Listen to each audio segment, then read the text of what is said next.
Jama'a masu sauraron mu assalamu alaikum, barkamu da kasancewa da ku a daidai wannan lokaci, barkamu da kasancewa da ku a cikin wani sabon shiri. A bidiyon mu na yau za mu yi magana dangane da wasu abubuwa da waɗannan jajirtattun shugabannin ƙasashen IAS guda biyu suka gudanar a jiya. Na farko dai akwai shugaban ƙasa General Abdurrahman Chani ya gudanar da wani abun mamaki wanda ya kamata a ce wani wanda yake cikin ƙasar Nijar ya jinjina ma shugaban ƙasa General Abdurrahman Chani. Na biyu kuma sai gagarumin abin da shugaban ƙasa Captain Ibrahim Traore ya gudanar a ƙasar Rasha yayin ziyarar da ya kai yayin bikin cika shekara 80 da samun nasarar da ƙasar Rasha ta yi a yakin duniya na biyu. Bari mu fara da na farko shine haɗuwar shugaban ƙasa General Abdurrahman Chani da wata tawaga ta Fulani a fadarsa da ke babban birnin Niamey. Shugaban ƙasa General Abdurrahman Chani ya gana da wannan Fulani ne yayin da suka zo don su jaddada goyon baya ga shugaban ƙasa General Abdurrahman Chani. Sun ce sun kawo wannan ziyara ne domin irin jajircewar da shugaban ƙasa ya yi wajen tabbatar da zaman lafiya da tabbatar da kare al'adu na cikin ƙasar Nijar. Wannan ziyara dai ziyara ce mai matuƙar muhimmanci wanda Fulani suka kawo a cikin ƙasar. Bayan sun kammala ganawa da shugaban ƙasa General Abdurrahman Chani a fadarsa, wannan tawaga ta manya-manyan Fulani na cikin ƙasar Nijar sun kawo wata kyauta ta manya-manyan dabbobi wanda suka hada da shanu, raƙuma da raguna, inda suka ba shugaban ƙasa General Abdurrahman Chani kyautarsu. Daga nan fadarsu bayan an kammala wannan taro suka wuce har inda aka aje wannan shanu da raƙuma suka miƙa ma shugaban ƙasa General Abdurrahman Chani, kuma ya ji daɗin wannan kyauta da suka mishi a matsayinsu na ƙungiya ta manya-manyan Fulani na cikin ƙasar Nijar. Mutane da dama suna mamakin lokacin da shugaban ƙasa General Abdurrahman Chani aka ga a baya-bayan nan duk wani jawabin da yake yi yana yawan sa Fulatanci a cikin wannan jawabi. Shugaban ƙasa General Abdurrahman Chani babban soja ne, tunda har ya kai matsayin general na soja.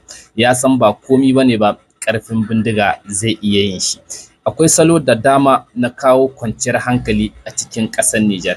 Duba da cewa a duk lokacin da ake magana ta'addanci, tashin hankali a cikin ƙasashenmu na Afirka, ana yawan danganta shi ne da Fulani. Shugaban ƙasa General Abdurrahman Chani ya san duk wasu abubuwa wanda suka shafi kawo tsaro a cikin ƙasar Nijar.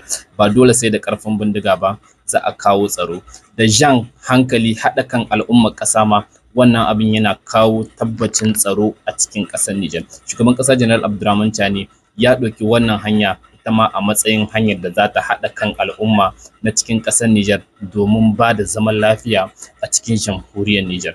Tun dai waɗannan abubuwa mutane sun fara ganin alfanun shi, duba da cewa manya-manyan tawagun Fulani suna kawo goyon bayan su ga shugaban ƙasa General Abdurrahman Chani, inda kuma irin waɗannan mutanen su ne suke tattara Fulani za su riƙa ja musu hankali a wajen zaman lafiya. Yana da matuƙar muhimmanci a cikin ƙasar Nijar. Wannan abin da shugaban ƙasa General Abdurrahman Chani ya yi ya kai a jinjina mishi, kuma ya kai 'yan ƙasa da dama su fito su nuna goyon bayan su ga shugaban ƙasa General Abdurrahman Chani.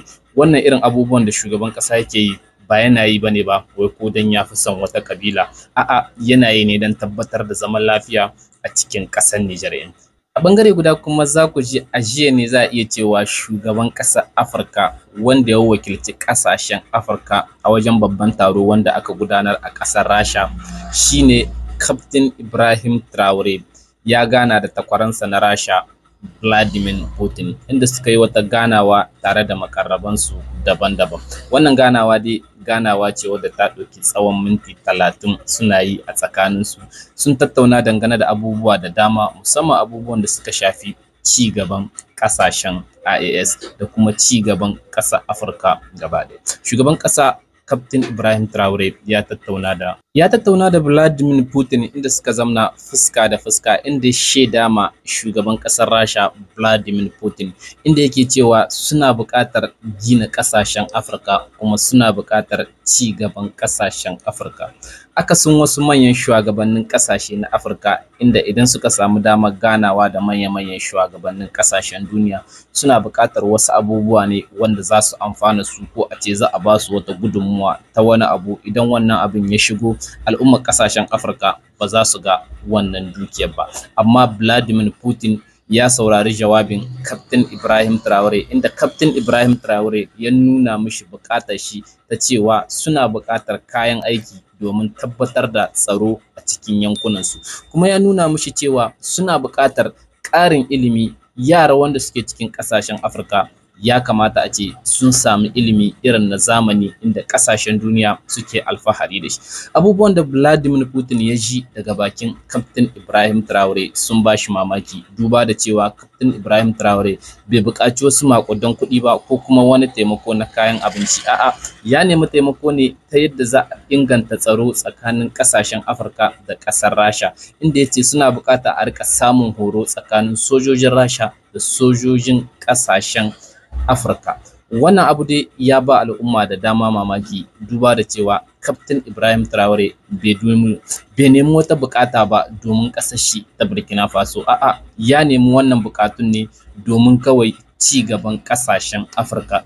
Duba da cewa ƙasashen Afirka da dama ba su samu irin wannan dama ba da Captain Ibrahim Traore ya samu ta ganawa da shugaban ƙasar Rasha Vladimir Putin, inda suka yi zama na musamman. Ba a cewa ba shugabannin ƙasashen Afirka ba sa ganawa da Putin, amma ba a taɓa samun wani shugaba ba wanda ya samu irin wannan ganawa wadda shugaban ƙasar Burkina Faso Captain Ibrahim Traore ya samu.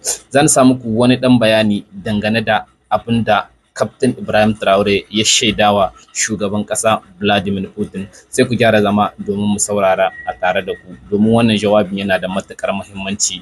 Mu saurare shi tare da ku. Camarade président. J'espère que je prononce bien.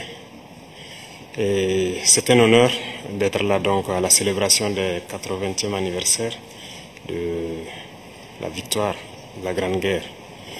Et je tenais donc à vous féliciter et vous remercier donc pour cette invitation qui est un symbole pour nous. Et au cours donc de ma présence ici, je dois avouer que j'ai appris beaucoup de leçons. Cette séance que j'ai pu assister avant le dîner la veille, la séance culturelle, m'a fait comprendre que l'histoire et la culture sont le socle pour bâtir une armée forte et résiliente. Nous avons pu voir ensemble tous les sacrifices que le peuple soviétique a consenti pour que nous soyons dans un monde libre aujourd'hui. Et nous tenons donc à vous dire merci pour cette invitation, parce que ce sont des moments qui nous ont permis aussi de réfléchir à notre situation et de penser à de nouvelles perspectives. Et sur ce, je pense que les obstacles que nous avons aujourd'hui devant nous ne doivent pas nous arrêter. Et les obstacles sont une bonne chose en quelque sorte que nous devons surmonter. La preuve, je pense qu'avec toutes les sanctions contre la Russie depuis un certain temps, la Russie arrive à développer un mécanisme interne qui lui place donc au devant de la scène internationale. Et nous prenons bonne note de ces leçons que nous avons donc apprises ici. Et même au niveau de la parade, je tiens à dire que j'ai été émerveillé de voir l'enchaînement donc des engins qui ont défilé devant nous, notamment depuis le char mythique T-34 qui a gagné donc lors de la Grande Guerre jusqu'aujourd'hui au char moderne. Combien donc l'armée russe s'est modernisée, combien la technologie donc a participé à renforcer cette armée.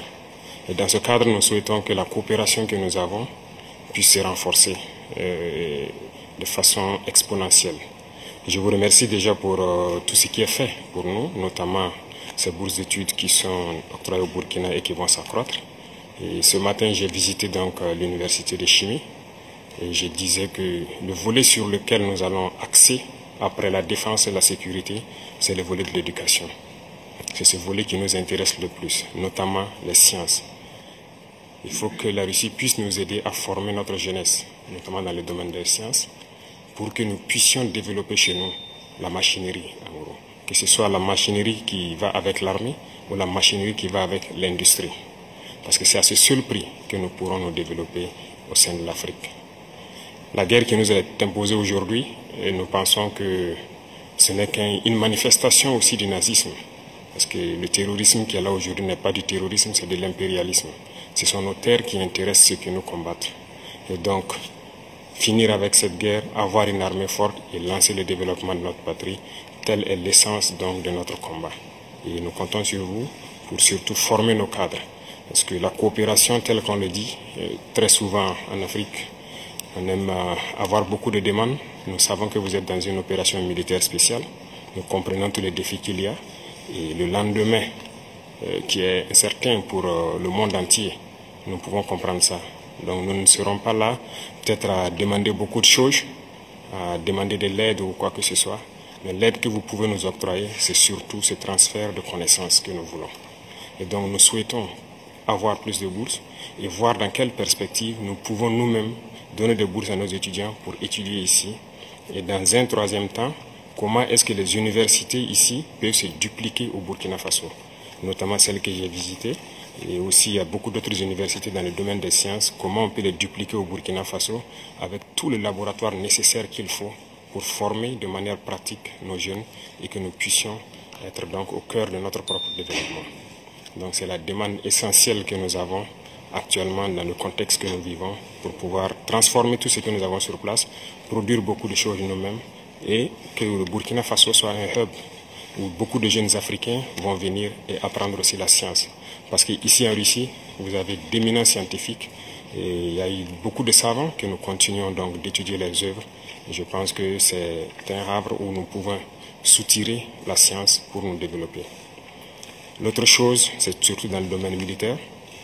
Nous avons beaucoup de projets avec donc, le ministère de la Défense. Nous souhaitons donc... Ina fatan kun ji daɗin wannan shiri, don yau ne ka fara zuwa wannan channel tamu ta Niger Labari TV. Kai kokari ka danna mana alamar subscribe sannan ka danna alamar ƙararrawa da zarar mun ɗora sabon shiri za ka same shi.